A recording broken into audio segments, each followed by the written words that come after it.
ഞാനും അവനും തമ്മിൽ വലിയ അടുപ്പമൊന്നുമില്ല. കഴിഞ്ഞ വർഷം ഞാൻ അവനെ ഈ ക്ലാസ്സിൽ വെച്ച് കണ്ടിട്ടുണ്ട്. പക്ഷേ അവൻ തോറ്റത് നീ പറഞ്ഞപ്പോഴാ ഞാൻ അറിയുന്നത്. അവനെ ഞാൻ കണ്ടതും ഇപ്പോഴാ. ഞാൻ ശ്രദ്ധിച്ചില്ലായിരുന്നു അവനെ. അവനെ കുറിച്ച് പറയുവാണെങ്കിൽ അവൻ നല്ല കറുപ്പാണ്. കുറ്റം പറഞ്ഞതല്ല കേട്ടോ. ഞങ്ങൾ തമ്മിൽ പരസ്പരം അറിയത്തുപോലുമില്ല. ഒരു ദിവസം അവൻ നടന്നു പോകുമ്പോൾ ഒരു പെണ്ണ് ക്ലാസിന്റെ പടിയിൽ നിന്നുകൊണ്ട് അവനെ ഡാ കറുമ്പാ എന്ന് വിളിച്ചു. ഞാൻ അത് കേട്ടു. ഞാൻ ആ പെൺകുട്ടിയുടെ അടുത്ത് ചെന്ന് ചോദിച്ചു, നിനക്ക് അവനെ വിളിക്കാൻ വേറെ ഒരു പേരും കിട്ടിയില്ലേ എന്ന്. എല്ലാവർക്കും എന്തെങ്കിലും കുറവുകളൊക്കെ ഉണ്ടാകും. അതിങ്ങനെ എപ്പോഴും വിളിച്ച് പറഞ്ഞ് ഓർമ്മിപ്പിക്കണം എന്നില്ല. എല്ലാം തികഞ്ഞവരായി ഈ ലോകത്ത് ആരും ഉണ്ടാകില്ല. പ്രത്യേകിച്ച് കറുപ്പിന് ഏഴഴകാന്നാ എല്ലാവരും പറയുന്ന. അതുകൊണ്ട് ഇനി അവനെ വിളിക്കുമ്പോൾ കറുമ്പ എന്ന് വിളിക്കാതെ അവന്റെ പേരെങ്കിലും വിളിക്കാൻ ശ്രമിക്കണം. ഇനി അതിനും മടിയാണെങ്കിൽ നീ അവനെ ഡാ എന്ന് വിളിച്ചോ, അതും കുഴപ്പമില്ല.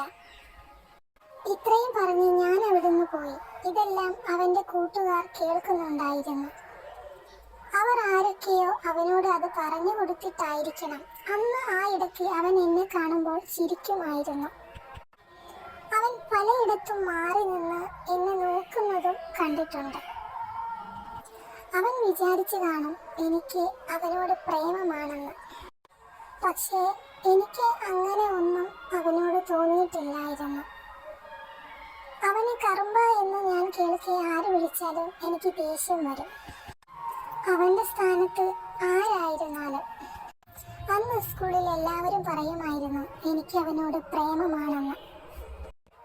അത് ഞാനും അറിഞ്ഞിരുന്നു. പക്ഷേ അന്ന് എനിക്ക് അവനോട് അങ്ങനെ ഒരു ഫീലിങ്സും തോന്നിയിട്ടില്ലായിരുന്നു. എന്നെ കാണുമ്പോഴേ അവന്റെ കൂട്ടുകാർ പറയുമായിരുന്നു, ഡാ നിന്റെ ആൾ വരുന്നുണ്ടടാന്ന്. ഞാൻ അതിനെതിരെ ഒന്നും പറഞ്ഞിരുന്നില്ല.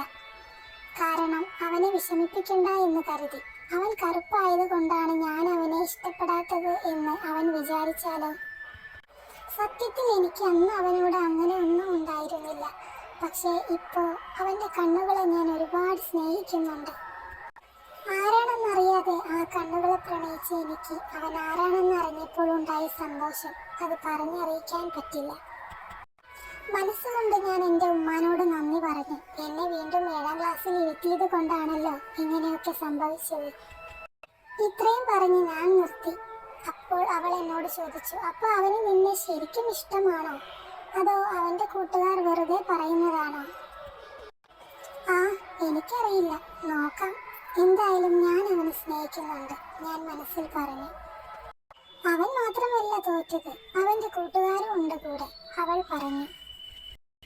എന്തായാലും 1 വർഷം സമയമുണ്ട് അവനെ കൂടുതൽ അറിയാനും ഇഷ്ടപ്പെടാനും ഇഷ്ടം തുറന്നു പറയാനും.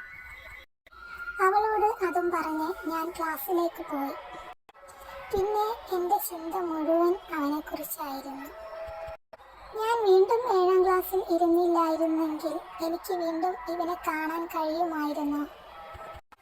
അങ്ങനെ ചിന്തിച്ചുകൊണ്ടിരിക്കുമ്പോൾ ദാ നോക്കുന്നു അവൻ പിന്നെയും ആ കഥകിലൂടെ. ഞാനും അങ്ങോട്ട് നോക്കി തന്നെ ഇരുന്നു. അവൻ നോക്കും, മാറി നിൽക്കും, പിന്നെയും നോക്കും. അങ്ങനെ കുറേ സമയം അവിടെ തന്നെ ഉണ്ടായിരുന്നു. ബെല്ലടിച്ചപ്പോൾ എല്ലാവരും ക്ലാസ്സിൽ കയറി. സാറ് വന്ന് ഞങ്ങളോട് മറ്റേ ക്ലാസ്സിൽ ചെന്നിരിക്കാൻ പറഞ്ഞു. ഈ സംഭവങ്ങളൊക്കെ കഴിഞ്ഞതിന് ശേഷം ആദ്യത്തെ ക്ലാസ് ആയിരുന്നു അത്. എനിക്കെന്തോ വല്ലാത്തൊരു ഫീലായിരുന്നു. പിന്നെ ചമ്മലും നാണവുമൊക്കെ. ഞങ്ങൾ ക്ലാസ്സിൽ ചെന്നിരുന്നു. സാറ് ക്ലാസ് എടുക്കാൻ തുടങ്ങി. എനിക്കാരോ എന്നെ നോക്കുന്ന പോലെ തോന്നുന്നു. ഞാൻ തിരിഞ്ഞു നോക്കി. അവൻ എന്നെയും നോക്കി ഡെസ്കിൽ തല വെച്ച് കിടക്കുന്നു. എനിക്ക് എന്തോ പോലെ തോന്നി. ഞാൻ മറഞ്ഞിരുന്നു. ഇടയ്ക്ക് ഞാൻ അങ്ങോട്ടും നോക്കി. അപ്പോഴും അവൻ അങ്ങനെ തന്നെ അവിടെ കിടക്കുന്നുണ്ടായിരുന്നു, എന്നെയും നോക്കി.